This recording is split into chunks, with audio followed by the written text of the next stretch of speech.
I went to Patrick Henry High School in San Diego. Uh, Maybe one day I'll tell you the story of how I ended up in San Diego.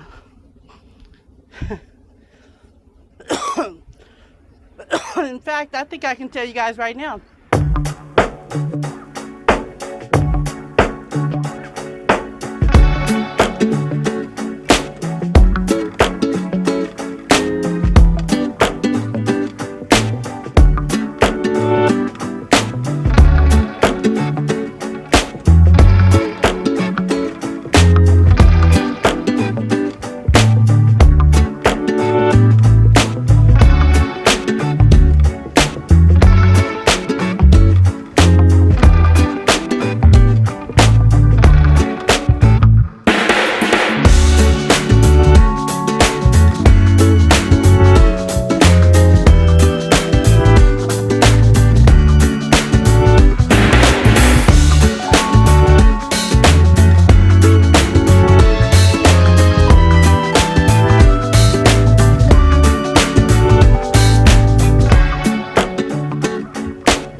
Alright guys, so we just walked past the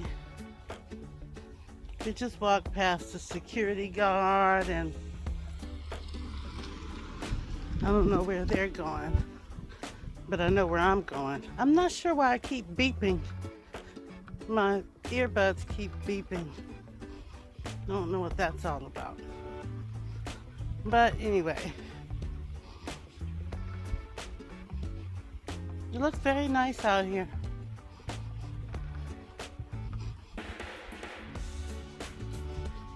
I had a really good weekend. Brittany came, she brought her father, and we all went to see Mr. Paul. Now, Paul is Brittany's uncle, Pierre's brother. And you know that Pierre is Brittany's father. Well, you guys are gonna know so much about me. Man, oh man, Chevitz.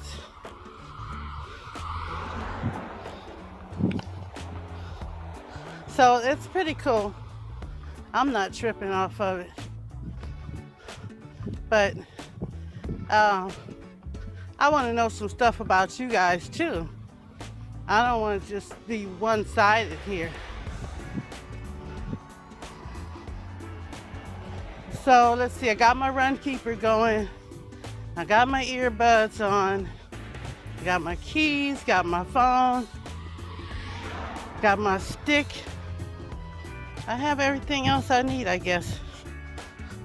Try to figure out a way to keep this jacket from slinging all over the place.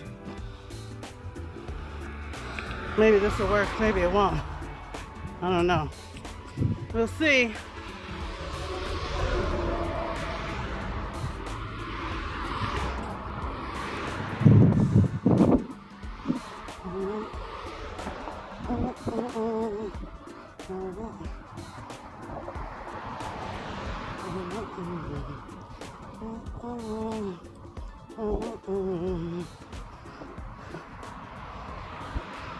Morning.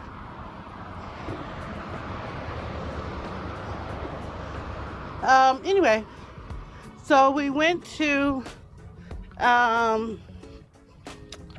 can't remember the name of the place now, and it's funny because I actually said the name of the place, and we're sitting there looking for it, and Brittany went on her phone and she found a picture of it, and that's how we knew where it was. And we were sitting right in front of it. Hilarious, very hilarious.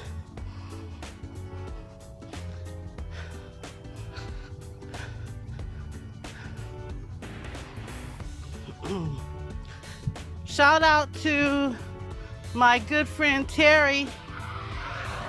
Terry, now you told me that you watch my videos, so I'm expecting a like and a comment on my video today because I just gave you a shout out, Terry.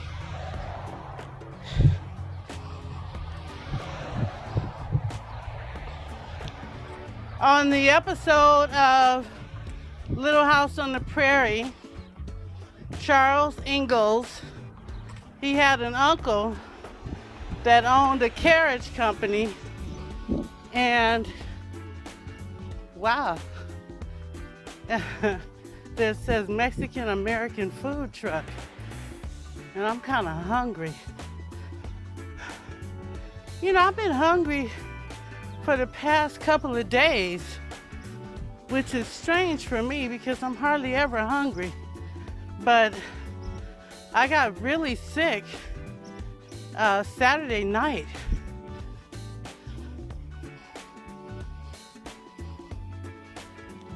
He didn't say my distance. Oh, there we go.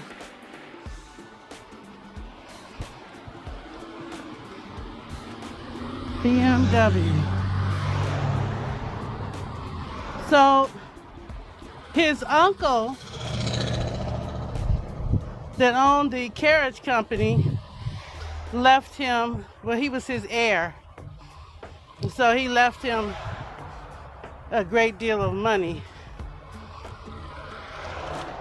So naturally, everybody in the neighborhood wanted to be friends with him because they thought he was going to be rich.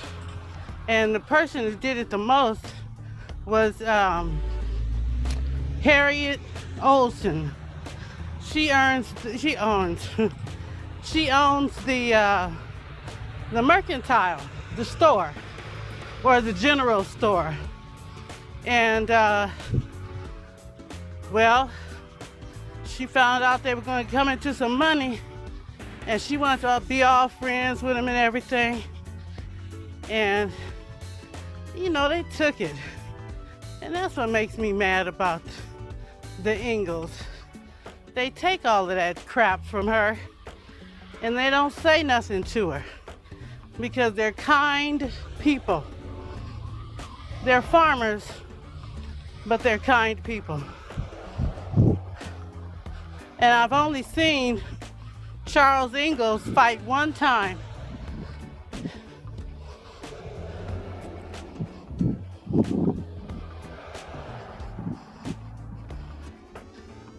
Well, I'm here to tell you, I like the fact that there's not a lot of cars out here on the street. Makes me feel a little bit more, I don't say comfortable, but it makes me feel a little bit more safe. Because I don't have to worry about people making U-turns. And let me get up here to my corner and stop. I think I started off, and I do it every day. I start off walking too fast.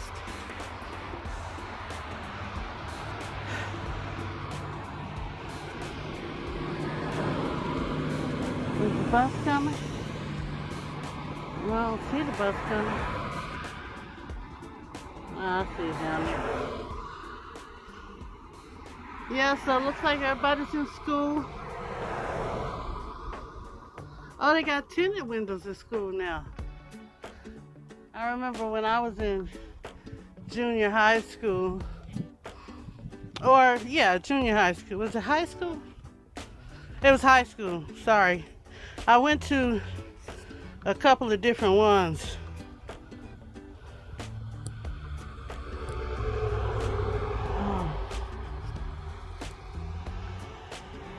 I went to a couple of different high schools. I went to Crenshaw High in Los Angeles, and I went to Patrick Henry High School in San Diego. Maybe one day I'll tell you the story of how I ended up in San Diego.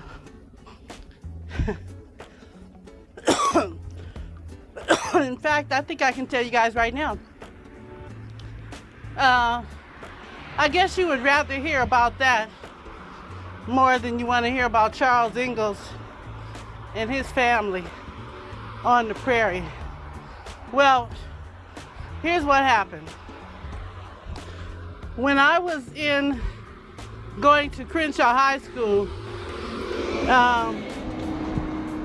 I used to sing in the, sorry guys.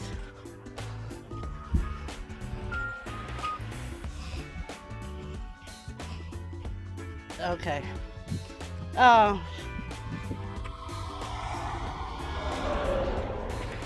Sorry. Okay. So I used to sing in this choir, and the choir used to, well, it was actually one of my classes. It was my third period. And basically, we would go ahead and we'd do the third period class, and then we used to hang out whenever we ditched class or school was out. Mr. Dunlap used to let us come into the choir room and all of that. So anyway, one day I was late going home from choir practice, and some girls approached me and asked me if I knew some guy, which I did, but at the time I didn't know that the girl that was approaching me was his girlfriend. So they pulled a switchblade on me, and I'm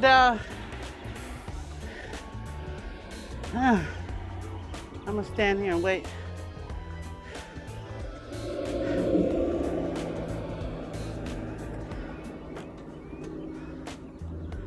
So, say good morning.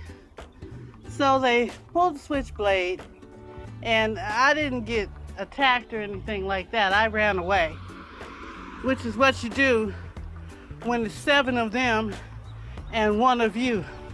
So I ran. And when I got home, later that evening, I told my mother. And the next thing I knew, I was on a bus to San Diego. So that's how that ended. That's how I ended up in San Diego. So basically, I guess it wasn't gangs. I wasn't in any gangs or anything like that. But I absolutely,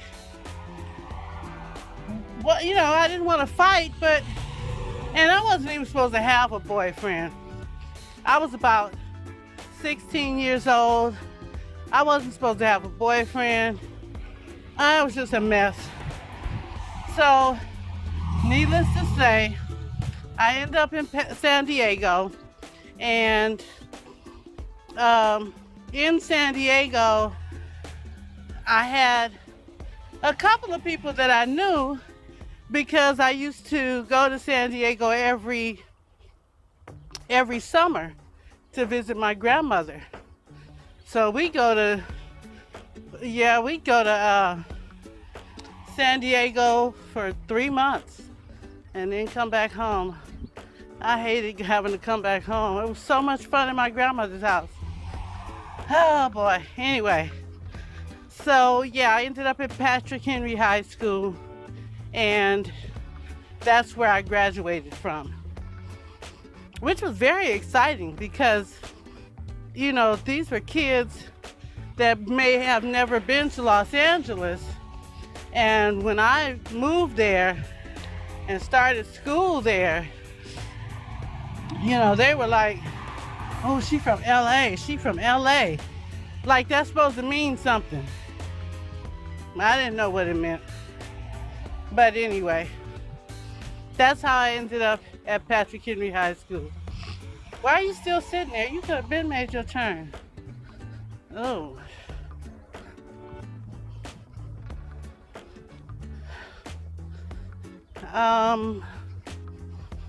Oh, I was telling you guys that we went to visit Mr. Paul. That was good. That was very cool. He's doing much better. He's living in an assisted living. Well, not living there. He's there for now because he's got an illness and it's a chronic illness. And so, you know, he had a bit of a flare-up. And so that's why he's staying at the assisted living, because he needs nurses care 24 hours right now around the clock. So let's just make sure that, yeah, I was about to cut through the base and then the guy just told me 15 minutes. So let's see how long it takes me to get back around. So the guy just told me 15 minutes and we're on Woodley and the Woodley Street entrance. I'm getting a little dizzy. Oh man, I didn't take my medicine. The alarm, duh, Angela. Is he gonna stop? He don't have no brake lights. Ooh. That's dangerous. No brake lights.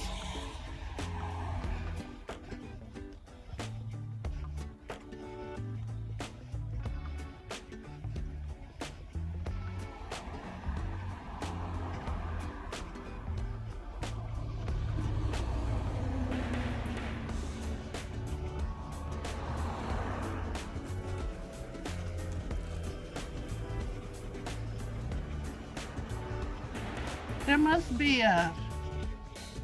must be a UPS place close by, because I see all of these trucks.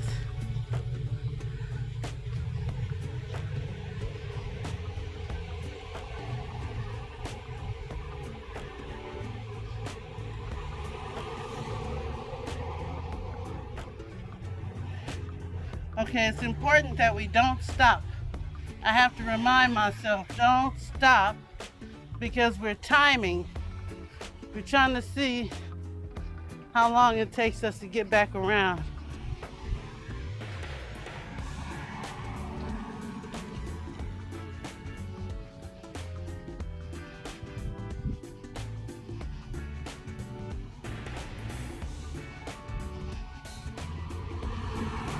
Well, that took 2 minutes.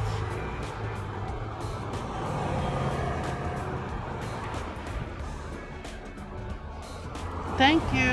He believes in me.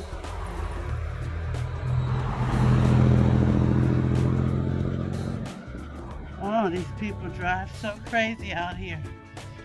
But I'm glad there's no more commuter traffic this morning. All right, enough is enough. I gotta stop, y'all.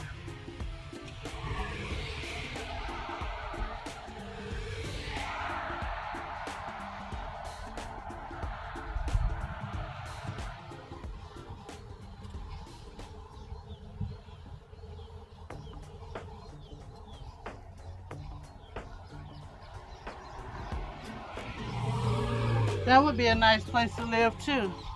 This house right here?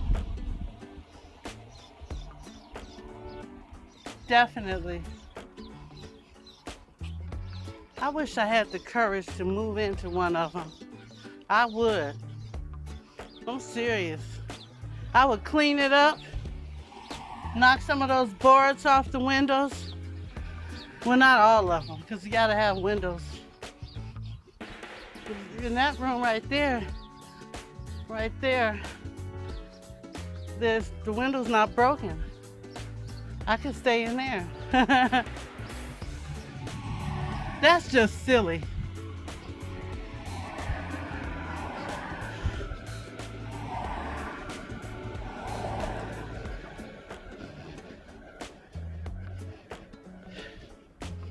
It's a little warm. It's supposed to get to be 84 today. It was kind of like that yesterday. So pretty outside. And you guys know how much I love the way the base looks with all the green and brick buildings.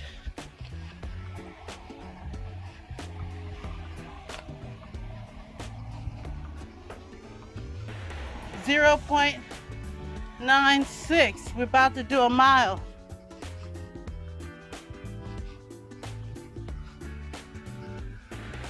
I could go for some ice cream right now. Not for breakfast. That's just dumb. Ice cream for breakfast. So they had 3 baseball games.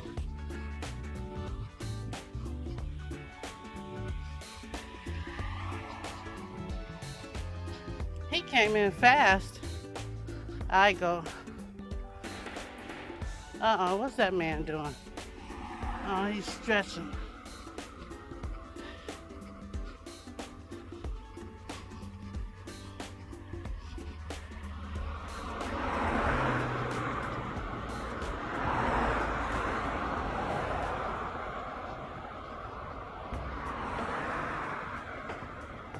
I think he's just stretching.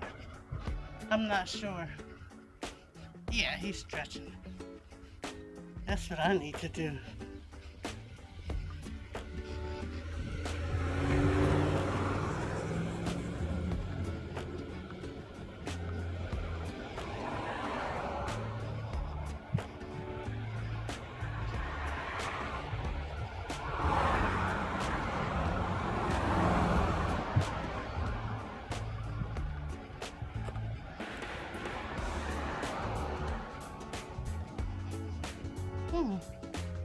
Pretty blue ribbon.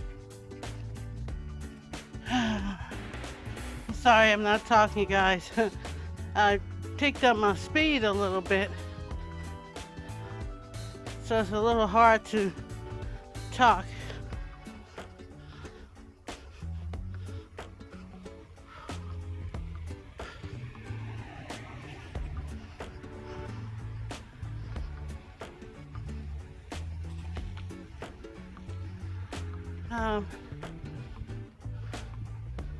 I don't want to stop. Don't stop, Angie. Don't stop. Well, at least don't stop till I get across the street there. John Barcelone. Barcelone.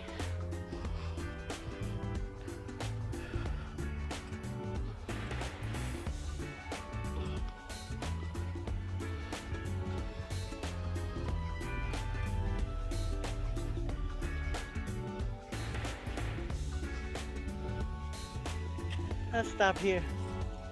Too many cars coming.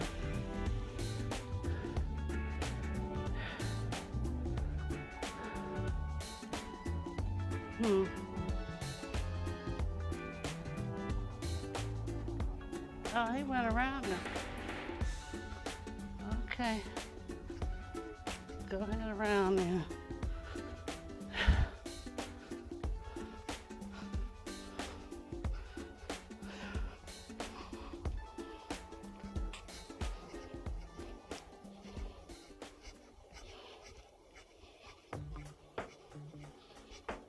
This is irritating me.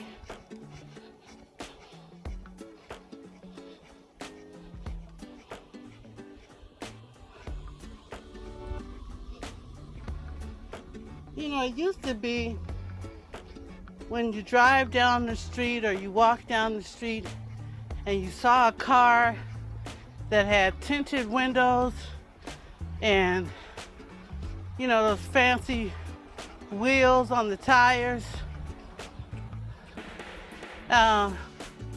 You know, it's interesting that back then you knew there was a black person driving the car. Nowadays, it's different. They just steal everything from us. Everything. All right. That is it for today's video, you guys. And we will see you in the next one.